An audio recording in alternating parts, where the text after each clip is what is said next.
எனக்கு ரொம்ப சந்தோஷமா இருக்கு ராணி. நாங்களும் தான்.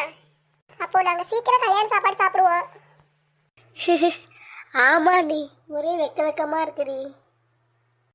இங்க பாருடா கல்யாண பொண்ணு வெக்கத்தை. கல்யாண கலை இப்பவே வந்துட்டு போல. கங்க்ராச்சுலேஷன் டி. தேங்க்ஸ் டி. நான் தூங்க போறேன் டி. என்னடி இவ்வளவு சீக்கிரமா தூங்க போற? மாமா கூட கனவுல தூயட்டா? ஓடி, எனக்கு வெக்கமா இருக்கு, நான் போறேன். அம்மா அம்மா, பாஞ்சாலி. என்னடி கத்திக்கிட்டே வர? அம்மா, இன்னைக்கு ராணி அம்மா வீட்ல என்ன நடந்துச்சு தெரியுமா? என்னடி நடந்துச்சு சொல்லு. அவங்க சின்ன பையனுக்கு ஊர்ல இருந்து வந்திருக்காங்கல்ல ஸ்ரேயா அம்மா, அவங்களுக்கும் கல்யாணமாமா. அப்படியா? சரி சரி, நடக்கட்டும் நடக்கட்டும், நல்ல விஷயம்தான். அப்புறம் இன்னொரு விஷயம் தெரியுமா பாஞ்சாலி? அது என்ன விஷயம் டி?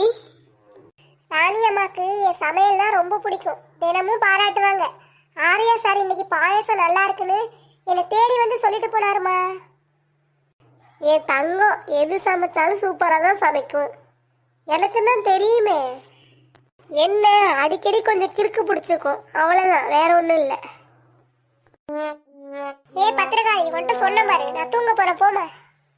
நாங்கள் ஹால்லே தூங்கிடுறோமா, நீ போய் தூங்கு. அம்மா, நான் இன்னைக்கு கண்டிப்பா கொரட்டை விட மாட்டேமா. அதையும் பார்க்குறேன்.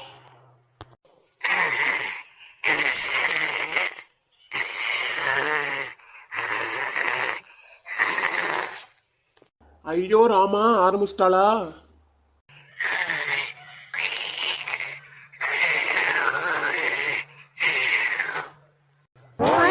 ஆரம்பிச்சிட்டாளா?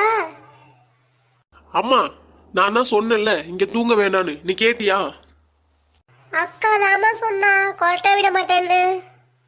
ஆமா, அவ சொன்னான்னு அதை கேட்டுட்டு நீ இங்கேயே தூங்கு, நான் போறேன். அவ பேசுறதெல்லாம் தண்ணியில தான் எழுதி விடணும். சரிம்மா வா போவோம், நானும் வரேன். இனிமே ரூமுக்கு என்ன தூங்க கூப்பிட்ட அம்மான்னு கூட பார்க்க மாட்டேன். இல்லம்மா, நம்ம ஹால்லே தூங்குவோம்மா. ஆனா புள்ள வேற இங்க தனியா தூங்குறா. அவ நல்லா தான் தூங்குறா, நம்ம தூக்கம் தான் போயிட்டு.